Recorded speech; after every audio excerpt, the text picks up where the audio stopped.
Trump is slashing prescription drug prices. Qatar is offering the president luxury jets. The Episcopalians want white people to die in Africa. There's a lot going on. But before we get to any of it, I just need us to savor this video of the new Pope, Leo XIV, snubbing a rainbow flag yesterday. Here is the Holy Father. He's walking in, greeting crowds of people. He's facing his left side, and then he turns to his right side and he's greeting people just as there's a rainbow flag. And then right when he gets past the rainbow flag, then he turns back to the left side. Now, technically, I don't think that was even the LGBT LMNOP flag. I think that was an Italian peace flag. But the public certainly would have confused it for the LGBT flag. And the Pope refused to engage with it, which, taken with the Pope's choice of name, vestments, use of the Latin language, liturgy, etc., etc., it is making me feel dangerously optimistic. I'm Michael Knowles. This is the Michael Knowles Show.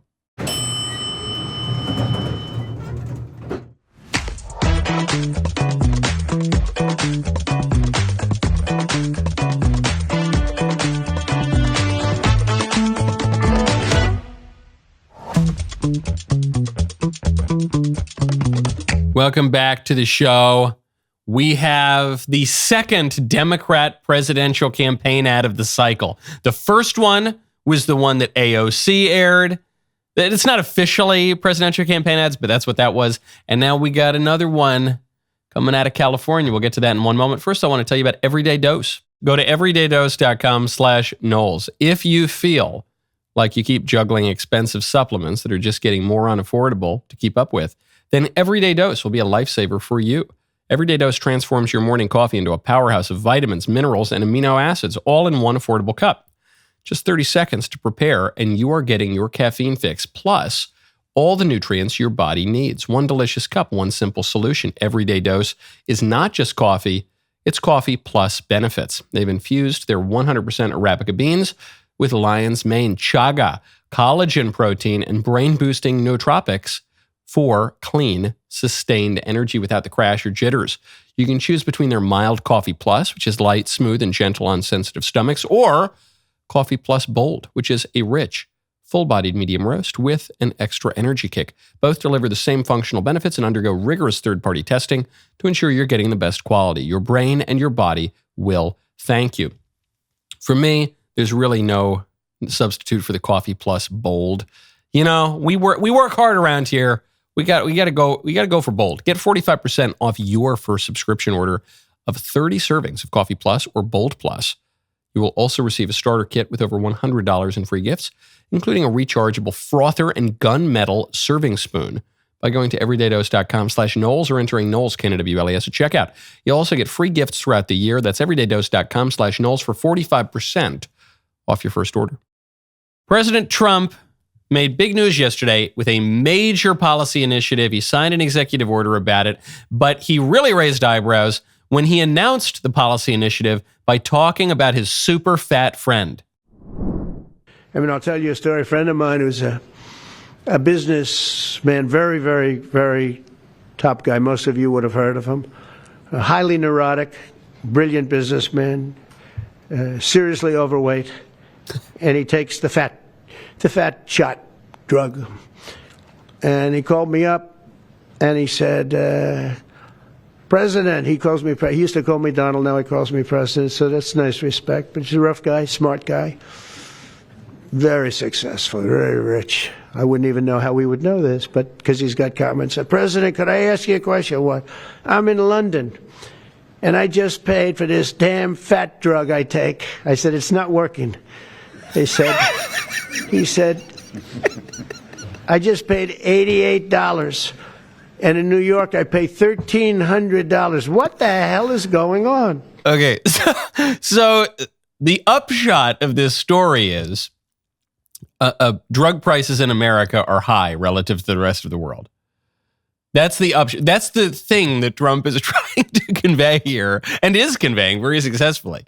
He could have just said, drug prices in America are higher than they are in the rest of the world. But instead he says, I have a friend, very, very fat friend. He's successful, rich, but fat. How fat is he? Oh, he's so fat. He's so fat. His mama said, so he says, he got this really fat friend, you know, and he calls me. He says, hey, president. That's what he called. I'm the president. I don't know if you knew that. Anyway, it's like a Norm Macdonald Shaggy Dog joke. This is like a Rodney Dangerfield bit. You know, I'll know my doctor, Dr. Vinny Boombots. And then he says, yeah. Hey, president, you know, I'd take the fat shot. Joe goes, excuse me, I got to interrupt. It's not working. Why? Why say all of this? To introduce an executive order to bring down drug prices, to call attention to a simple fact that drug prices are higher in America than they are in the rest of the world. Because it gets your attention, because it humanizes the issue, because it turns policy wonkery into an image of real world problems. All the Republicans before Trump, they come out, well, I think it's very important. We need to reduce the cost of pharmaceutical drugs. Pharmaceutical drugs in the United States can cost sometimes 80, 100%, sometimes 400 or 500% more than they cost in other developed nations. And so what we're going to do is boring. Who cares? Because I got this friend. He's so fat. Oh, boy, he's so fat. How fat is he? He's so fat. He's got moons orbiting around him. I tell you, I got this friend. So then he gets to the actual executive order. The executive order says that the pharmaceutical companies must reduce prices 30 to 80% in the United States. How's Trump going to do this? Is this just communism? Is this just a command and control economy? Well, hold on. Let's get into the specifics. Trump says, I will be instituting a most favored nations policy whereby the United States will pay the same price as the nation that pays the lowest price anywhere in the world. Our country will finally be treated fairly, and our citizens' healthcare costs will be reduced by numbers never even thought before. So I love this language, most favored nation status, because we apply this moniker to different nations around the world for all sorts of different policy initiatives. But Trump is saying, wait, why are we giving other countries more favorable policies than we give to ourselves? Shouldn't we be the most favored nation of our own nation? We can favor other nations too, over and above others, but we should be the most favored nation of our own nation, shouldn't we? He says, Big Pharma will either abide by this principle voluntarily or will use the power of the federal government to ensure that we are paying the same price as other countries to accelerate these price restrictions and reductions. So Big Pharma is going to cut prices for American customers, or we're going to use the government to smash those companies into dirt. Now, how much higher are the prices in America? President Trump yesterday said that some drugs in the U.S. cost 10 times more than they do in other countries.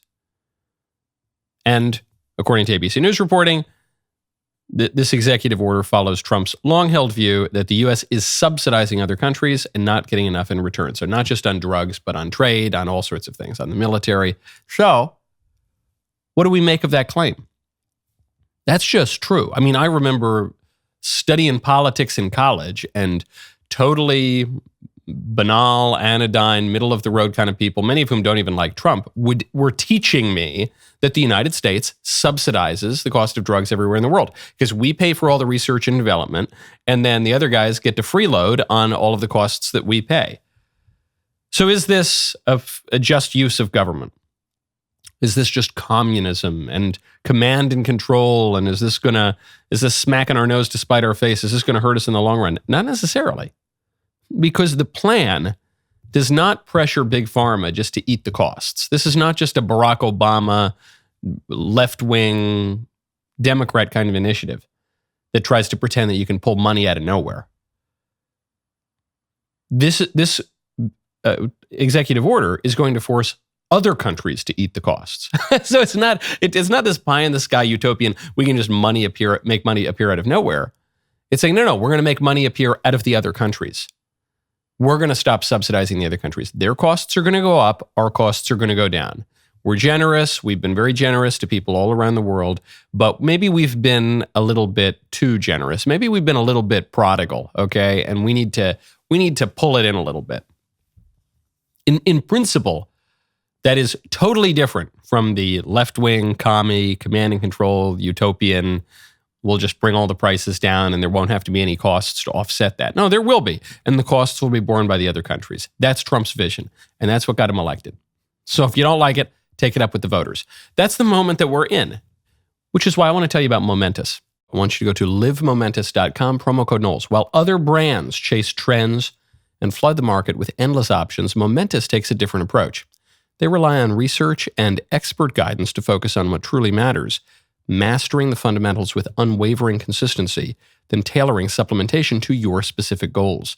Momentous sets a new benchmark in the supplement industry through their commitment to transparency and trust. Working alongside human performance specialists, they develop formulas that have earned both NSF and Informed Sport certification, providing the reliability that their 200-plus professional and collegiate athletic customers depend on. Momentous sources the highest-grade creatine monohydrate available, an essential supplement for both men and women seeking peak physical and cognitive performance. Rather than cut corners, they prioritize ingredient quality over cost, ensuring that their products deliver exactly what is promised on the label. Listen, I'm not the most physically fit of any guy in the world. Mr. Davies is pretty close. He absolutely loves this stuff. So what are you waiting for? Head on over to livemomentous.com, use code Knowles for 35% off your first subscription. Then you can be a beefcake like Davies already is and like I soon will be. That is code Knowles at livemomentous.com for 35% off your first subscription.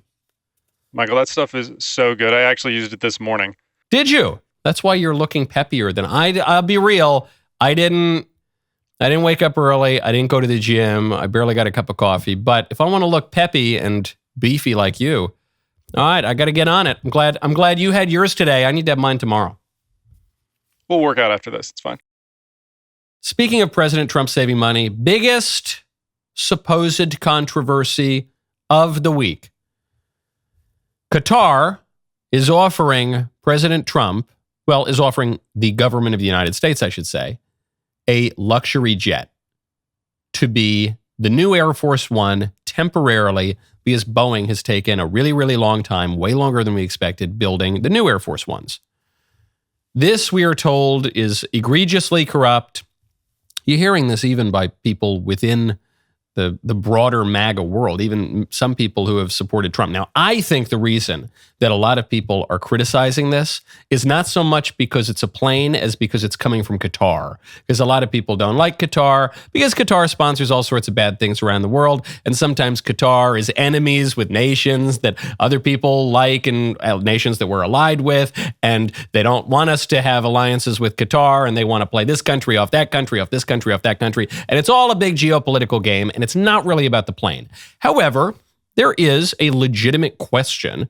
I don't think it's much of a concern, but it's a legitimate question about the propriety of the United States government accepting a big gift from a foreign country. Does that come with strings attached? Is this Qatar buying influence? Is this corrupt? The way the deal would work here is the plane would be Air Force One. So the U.S. would kind of refit it, slap some new paint on it, make it Air Force One. And then before the end of President Trump's term, the plane would be donated to the Trump Presidential Library. So now the alarm bells are really going off. People are saying, this is corrupt. Trump's just giving himself a luxury private jet worth hundreds of millions of dollars or more. Here's Trump's take on it. Mr. President, what do you say to people who view that luxury jet as a personal gift to you? Why not leave it behind? You're ABC fake news, right? Why not? Only ABC, well, a few of you would. Let me tell you, you should be embarrassed asking that question. They're giving us a free jet. I could say, no, don't give us, I want to pay you $1 billion or 400 million or whatever it is. Or I could say, thank you very much. You know, there was an old golfer named Sam Snead. Did you ever hear him? He won 82 tournaments. He was a great golfer. And he had a motto, when they give you a putt, you say, thank you very much. You pick up your ball and you walk to the next hole. A lot of people are stupid. They say, no, I insist on putting it. And then they putt it and they miss it. And their partner gets angry at them. You know what? Remember that, Sam Snead. When they give you a putt, you pick it up and you walk to the next hole and you say, thank you very much. Respectfully, sir, That's great advice. That is some of the best political advice I've heard Trump give. You know, I think Trump has done a tremendous job in both of his terms as president. He's done a tremendous job reshaping the Republican Party. Sometimes when he's articulating what he's doing, it's less persuasive than when he's just doing what he's doing. But there, I think he's articulating it absolutely perfectly. He says, you people, you're wringing your hands over this free plane. You know, when you're on the course and someone gives you putt, say thank you and move on.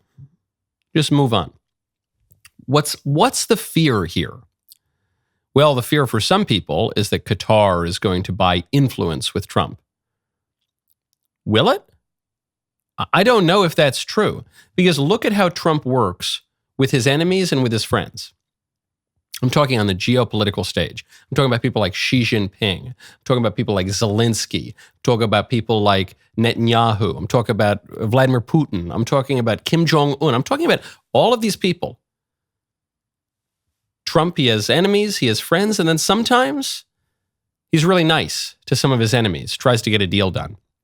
He calls Kim Jong-un a fat rocket man who's got a little button that doesn't work, and he's really mean to him. And then he goes out and has an in-person meeting. He's really tight with Netanyahu in Israel. He's got a town named after him in Israel. And then when Israel's not doing what Trump wants him to do, Israel goes on its own. He's polite and respectful to Putin. Then he cuts a minerals deal in Ukraine. Drives Putin up a wall because it means that the United States is going to continue to back Ukraine. I don't think you can really buy Trump off with a private jet. In fact, I don't think Donald Trump needs a private jet. He's been flying on a 747 for his entire adult life. I think the guy's got money, all right? And then furthermore, there's this claim that, well, Trump is going to keep the plane after he leaves office, and that's the height of corruption. He's not going to keep the plane when he leaves office.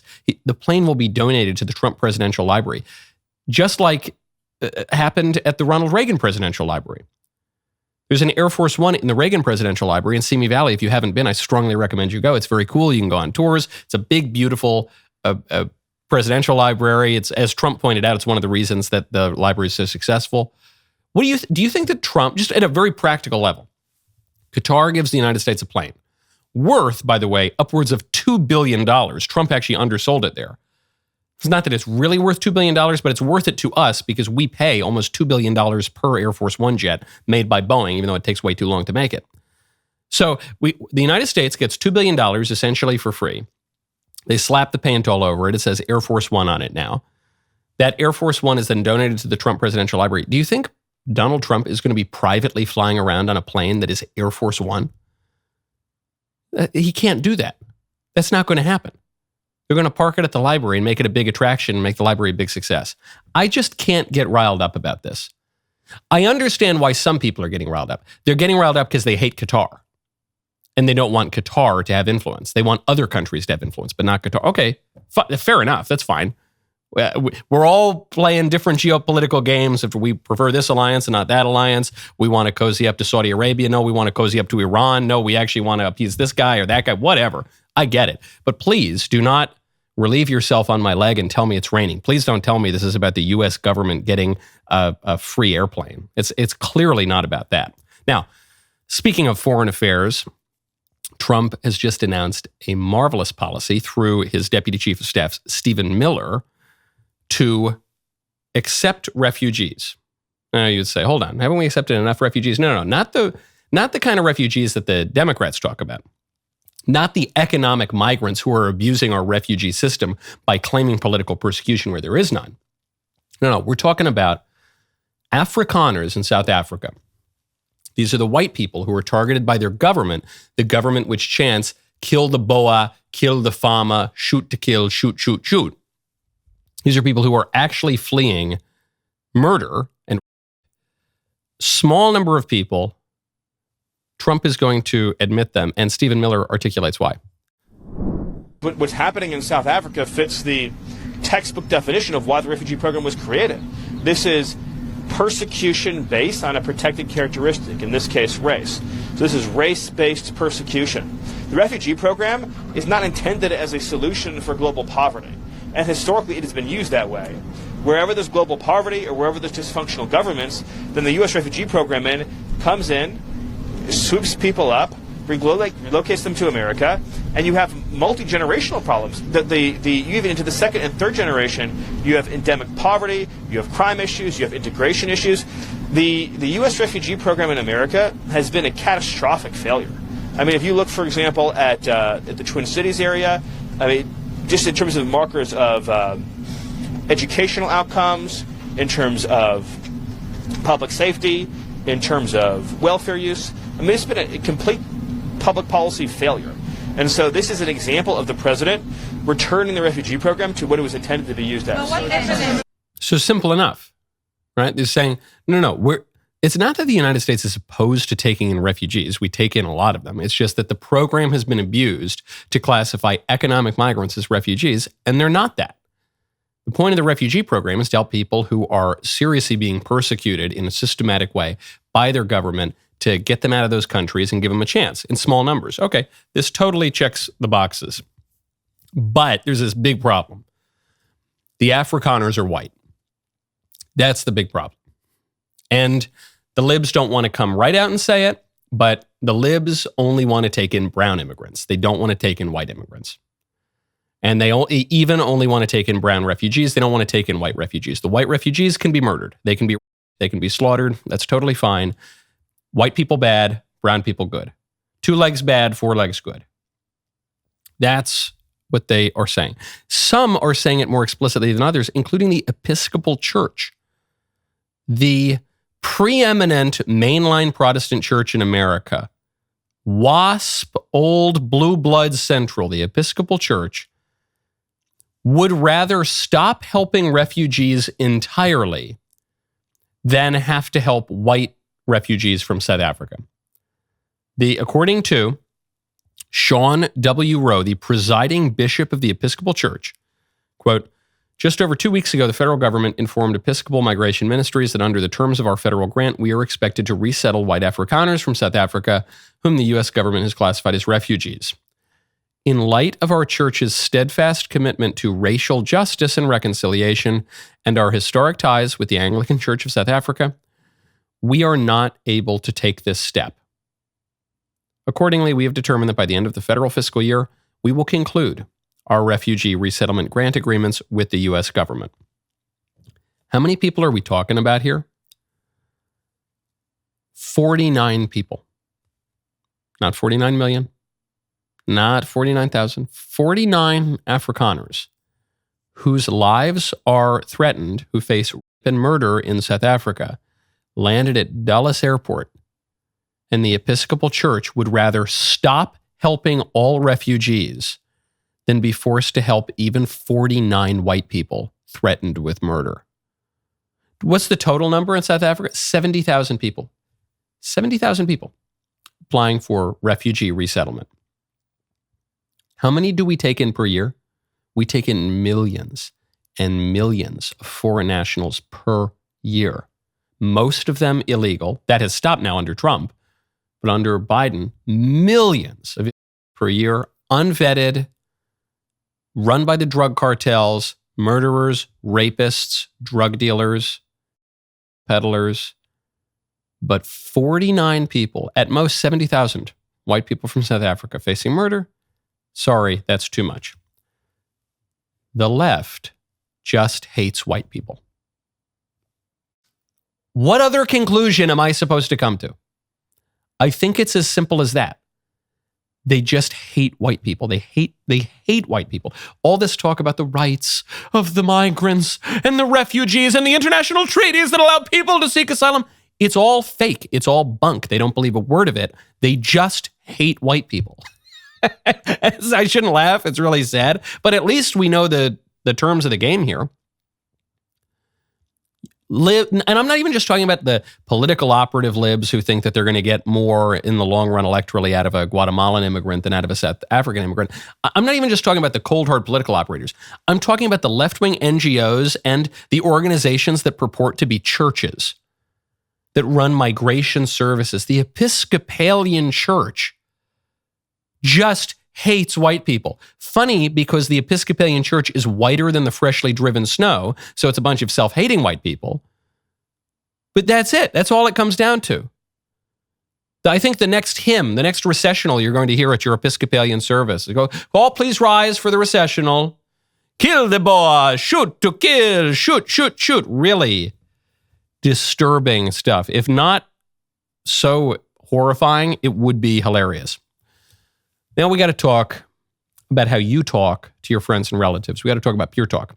I want you to go to puretalk.com/Knowles. As Doge continues to cut the fat from decades of bloated government spending and corruption, Pure Talk, the cell phone company that I use, is cutting the fat from the wireless industry. That's right.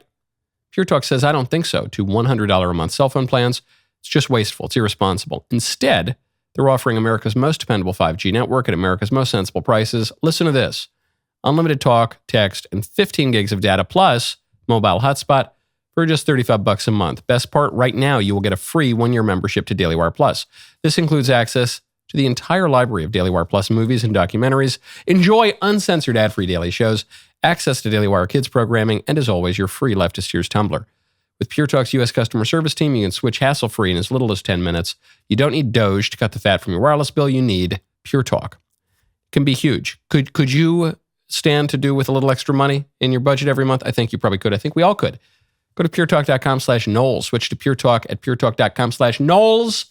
You will get a year of DailyWire Plus for free with a qualifying plan, and you'll get America's most dependable 5G network. Pure Talk, wireless by Americans, for Americans.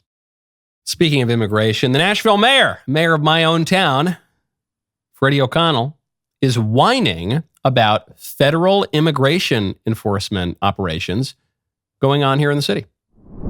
This is a tough moment, and I am heartbroken that today many of our neighbors in Nashville are experiencing fear over family separation rather than the safety we all deserve. The trauma inflicted on families is long-lasting, and I'm doing everything in my power consistent with applicable law to protect anyone who calls Nashville home.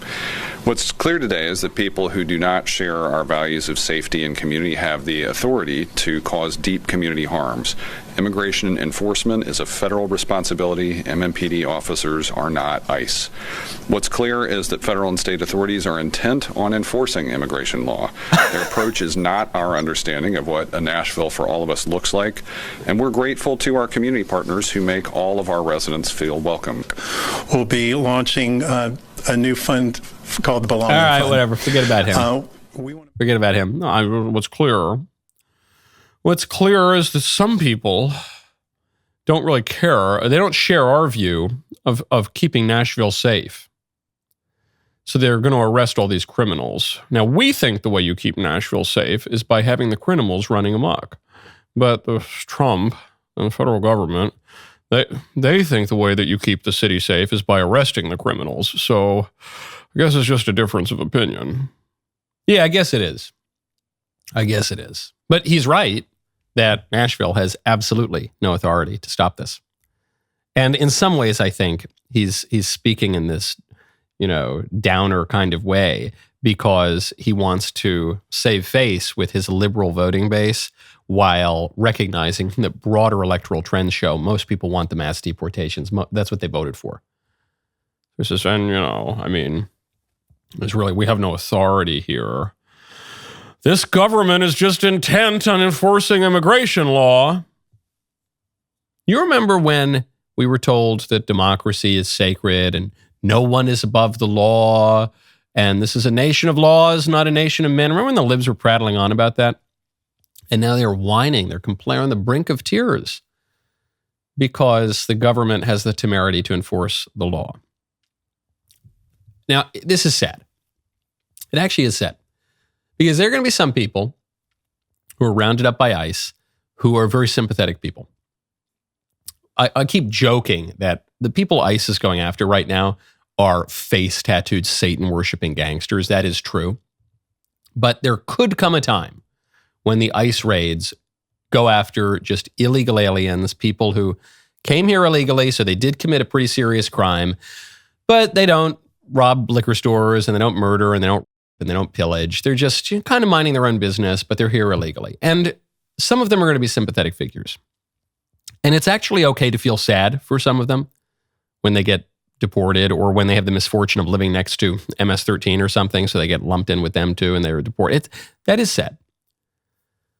It is sad that Democrats put them in this position.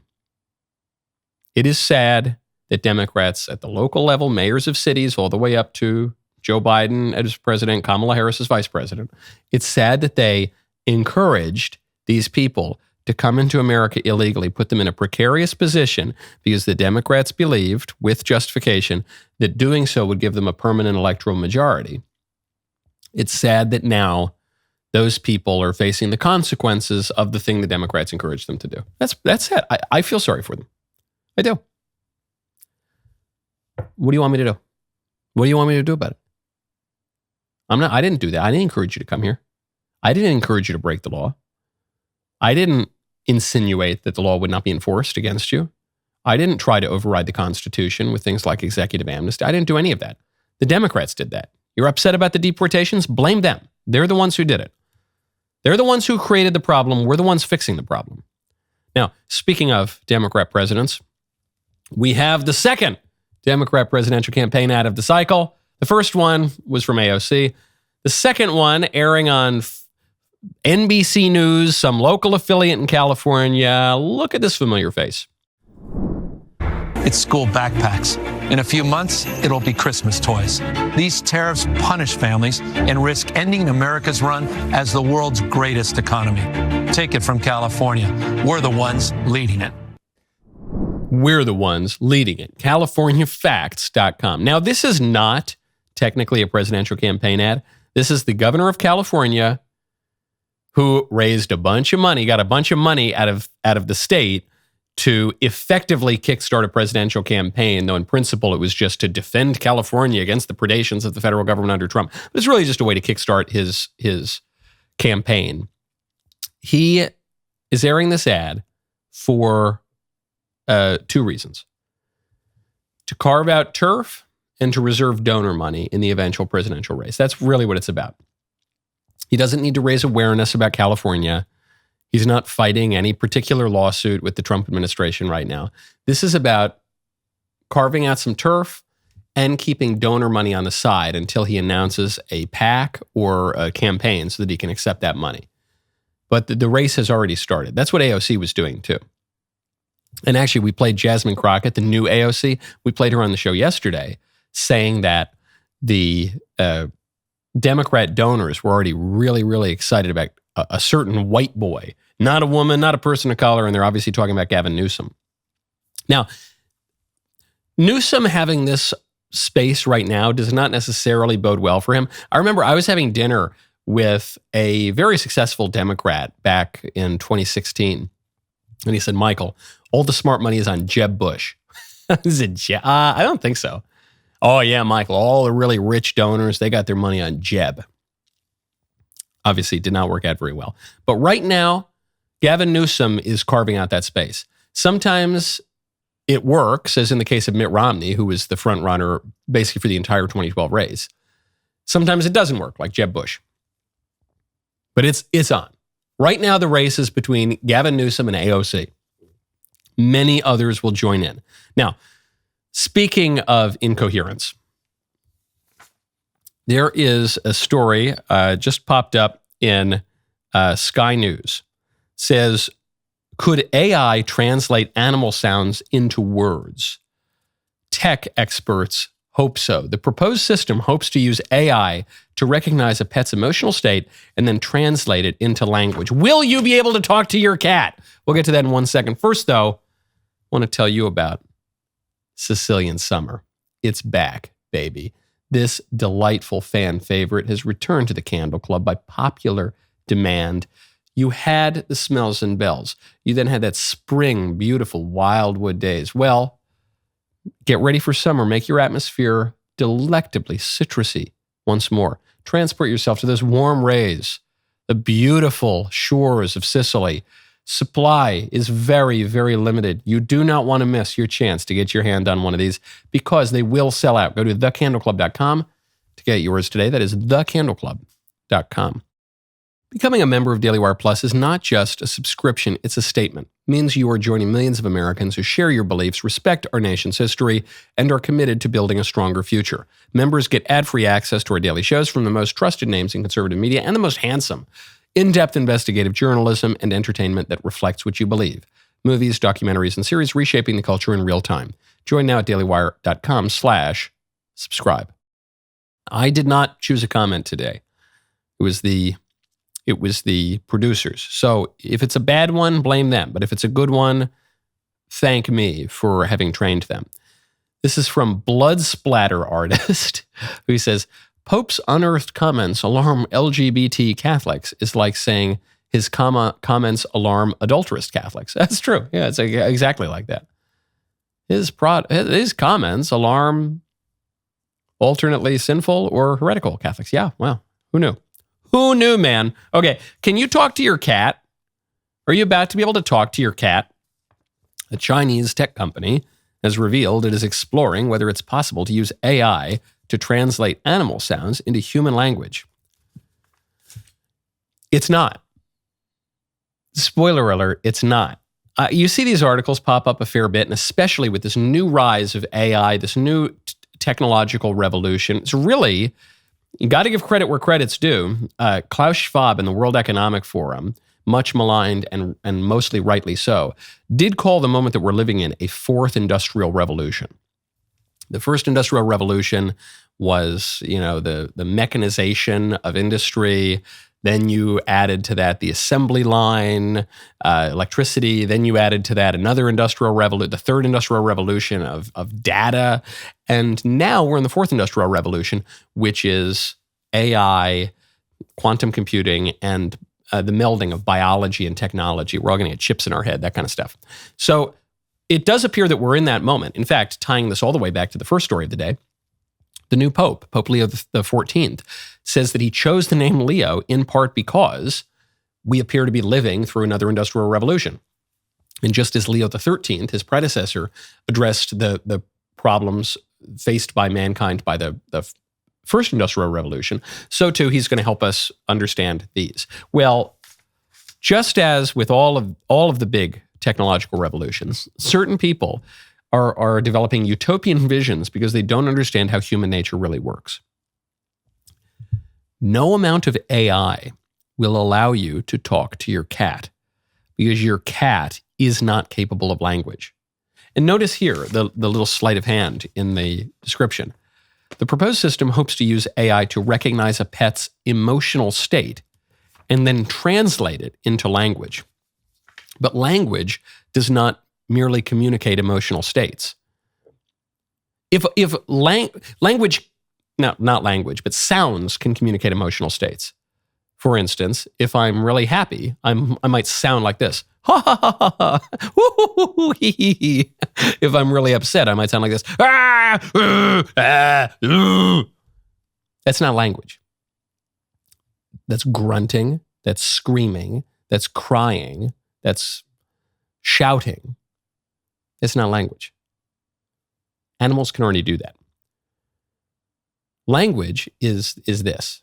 Language is, in the Bacchae, Euripides tells us that if you talk sense to a fool, he'll call you foolish. That's language. Language is, justice means giving to each what he deserves. That's language. Language communicates through signs and symbols, rational ideas.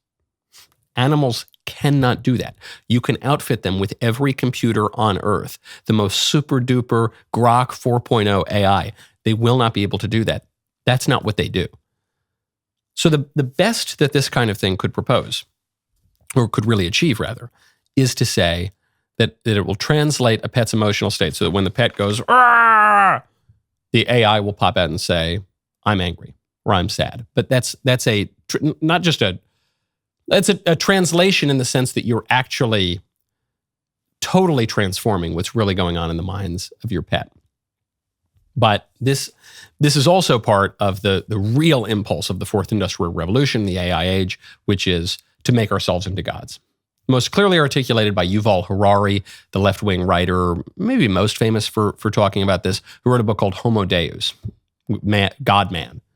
We will transcend Homo sapiens, will become God, and we'll give our dumb creatures even the ability to speak. Ain't going to happen, Buster.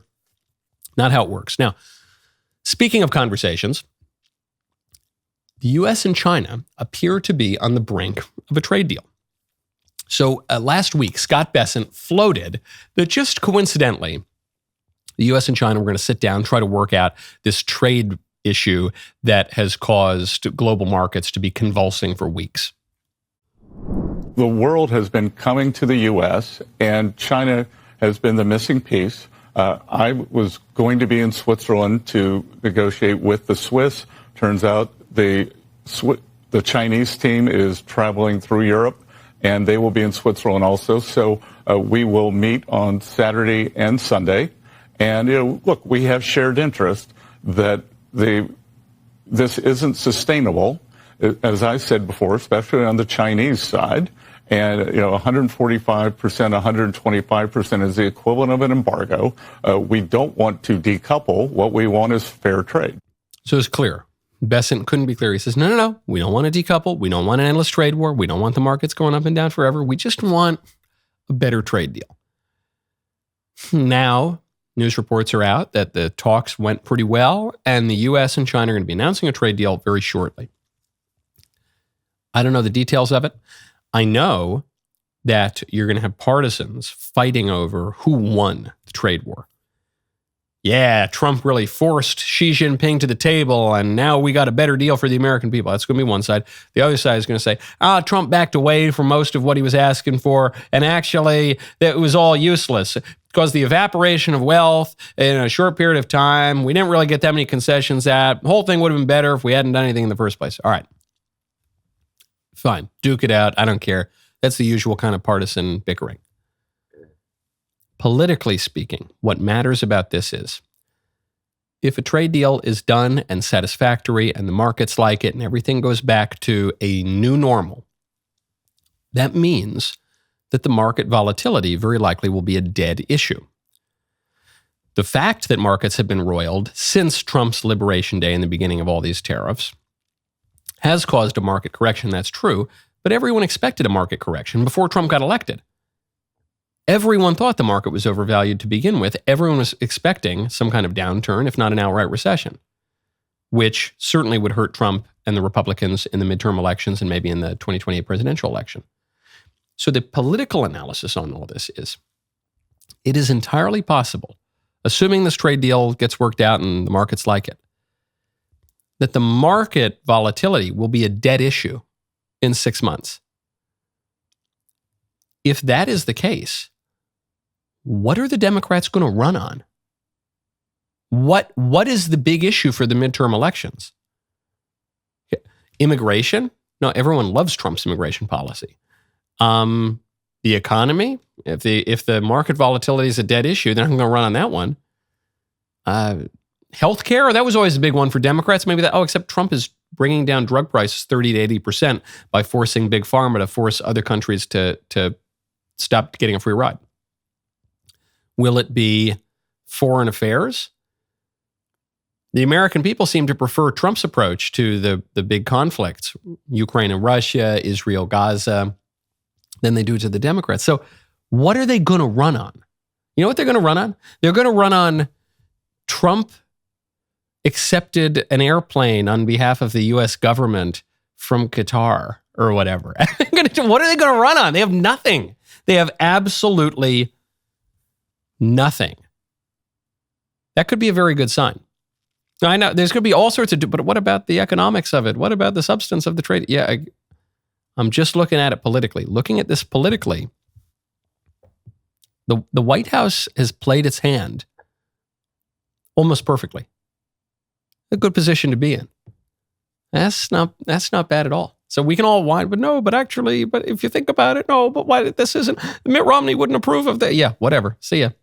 Doesn't matter. We're looking pretty, as of now, as I said at the top of the show, I know it's very untrad, very unconservative to not constantly believe that the world is about to collapse, but as of right now, I'm feeling dangerously optimistic. Today is Tee Tuesday. The rest of the show continues now. You do not want to miss it. Become a member. Use code Knowles, KNWLES, at checkout for 2 months free on all annual plans.